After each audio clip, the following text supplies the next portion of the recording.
भांडान बिनती बारगेल तुरुई हाटिंग बन आंजम तोराले पिलचू तकिन रेन पोपोंगड़ा को अडिगान को बड़ इदीना उनका गे बड़ इदी कान को हासदा पारिस रेन मिटांग घारोज रे एयाय कुई मिटांग मिसराय ताहे कान ताको अडिगान उमेर हुई हाबी हो उनको दो उनी दो बांग को गोंग ले देता है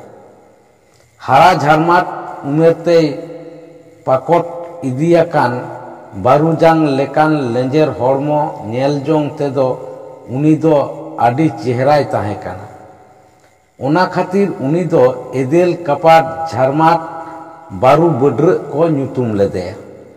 हारा झारमात जुवन मोने रिना तेतांग तिरपित लगिते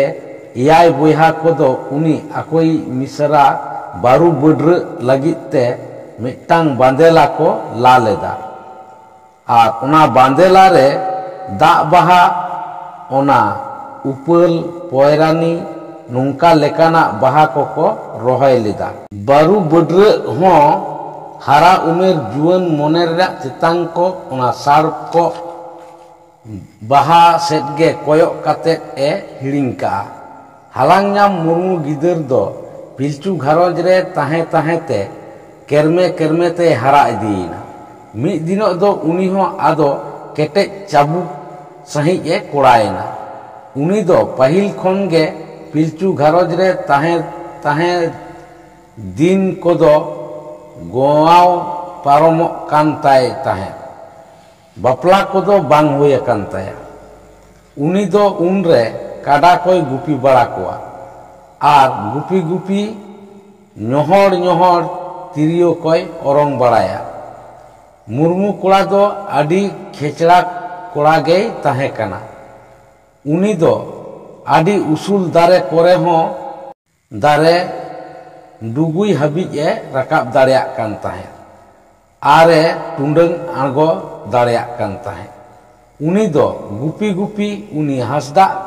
कोरेन बारू बड्र को तैयार आकादे उना बाहा बांदेला सुर कोरे हो मिमिट हिलो दो काडा कोई इदी कोआ आर उना कोरे तिरियो कोई ओरंग साडे ताहे उन रे हासदा कुड़ी उनी बारू बड्र दो बाहा बांदेला रे दुरुब काते उना तिरियो राहा आंजमते मोने मा उठपुट ताय ताहे मोने रे साना रिझ ताय ताहे ओकोये ओरंगिदा उनी नेल लगी मी दिनो दो उनका गे मिटांग दारे बुटे रे उनी मुर्मू कोड़ा दो तिरियोय ओरंगेदा उनकान ओक्तो उनी बारू बड्र दो दानांग दानांग ते सेन काते उनी Murmu कोड़ाय nail केदेया nail केदे Khan gay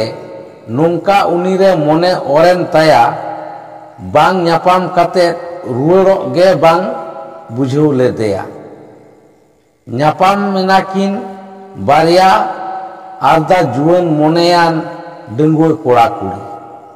Quli कुपली नाकिन are कुली कुपली ताला तेगे तिमिन रेचोंग आकिना मोने दो तोपोल मिटेन ताकिना बांकिन बुझ दाड़ेयादा निचोल दारे बुटे रे एन हिलो अडिगान ऑक्तो तीन रेचोकिन बितो पारम किदा ओना हो बांकिन बुझ नाम लेदा एन हिलो लेकातिकिन छापाडावेन रेहो मेनखान ओड़ा रे सेन काते उनकिन दो हाने निचोल दारे बुटे रेकिन थुतिले ओना कथा को उहिर आचुर नींद बेड़ा हो मेटगे बांग लाठा कान तकिना दोसार हिलो आरहो किन न्यापामेना उनका गे आदो दिनम गे एकला रे न्यापाम न्यापाम 30 रेचोंग दुलर दुरिया रे दारहा रेकिन चाडोयना बांकिन बुझतियो दाड़ेयादा आर उनरे उनकिन दो दुलर दारहा रे पायरा पायरा ओंडेना जुवन झारी तोंबा दा नुते आकिना जुवन मोने रिना टेटोवास होकिन तिरपित के तकिना एयाय बोया को तेबा नाम किदा अकोई उनी मिसरात दो मुर्मू कोड़ा साव दुलर दरिया रिना दारहा दा रे पायरा पायरा ते आंबा उम्बु गोट अकना ᱟᱫᱚ ᱠᱷᱟᱱ ᱩᱱᱨᱮ ᱩᱱᱠᱩ ᱫᱚ ᱟᱫᱚ ᱪᱮᱫ ᱠᱚ ᱪᱤᱠᱟᱹᱭᱟ? ᱠᱩᱥᱤ ᱵᱟᱹᱱᱩᱜ ᱨᱮᱦᱚᱸ ᱩᱱᱤ ᱥᱟᱶᱜᱮ ᱟᱫᱚ ᱟᱠᱚᱭᱤᱡ ᱩᱱᱤ ᱢᱤᱥᱨᱟᱛ ᱛᱮᱫ ᱫᱚ ᱡᱩᱨᱤ ᱥᱤᱠᱲᱤ ᱛᱮᱠᱚ ᱪᱷᱟᱸᱫᱟ ᱠᱟᱫᱮᱭᱟ᱾ ᱢᱩᱨᱢᱩ ᱠᱚᱲᱟ ᱟᱨ ᱵᱟᱹᱨᱩ ᱵᱟᱹᱨᱟᱹᱜ ᱛᱟᱹᱠᱤᱱ ᱡᱩᱨᱤ ᱥᱤᱠᱲᱤ ᱛᱮᱠᱚ ᱪᱷᱟᱸᱫᱟ ᱠᱮᱫ ᱠᱤᱱ ᱠᱷᱟᱱ ᱩᱱᱠᱤᱱ ᱫᱚ ᱢᱤᱫᱴᱟᱝ ᱟᱞᱟᱜ ᱨᱮ ᱟᱫᱚ ᱜᱷᱟᱨᱚᱸᱡᱽ ᱠᱤᱱ ᱪᱷᱟᱸᱫᱟᱣ ᱠᱮᱫᱟ᱾ ᱫᱤᱱ ᱫᱤᱱᱛᱮ उनकिन दो बिजाय आदो किन किसड़ी दीना। हानकू 8 बोहा कोहों उनरे उनको दो उनकिन ठेन को पांदुल होचो कान लेका को ऐकौदा। केरमे केरमे ते उनकिन दो मानमी जड़ पाचा रेना इतो जांग हो आदो आकिन तला रेकिन एर ओमन केदा। मिद दिनो उनका गे आदो आकिन रेन जावाते बारिया कोड़ा गिद्रे किन जनामेना। उनकिन गिद्रोआ नुतुम दोहो केदा किन इदन सिंह मदान सिंह। 8 बोहा कुमा उनी मुर्मू कोड़ा साव आकोई उनी मिश्रात तेरा जुरी सिकड़ीते छांदा मा एकाल भागी मेते बांग को नेलका। ओना बेगोर आरहों उनकिना नाना हुनर उतनेव पंथा नेलते रिस्मा ताहेकान ताकोगे। ओना तायम जावाते गिदर हुई नेल काते आरहों उनको दो हिंसा तेमा को कुरकुरव चावाएना। भित्री भित्री ते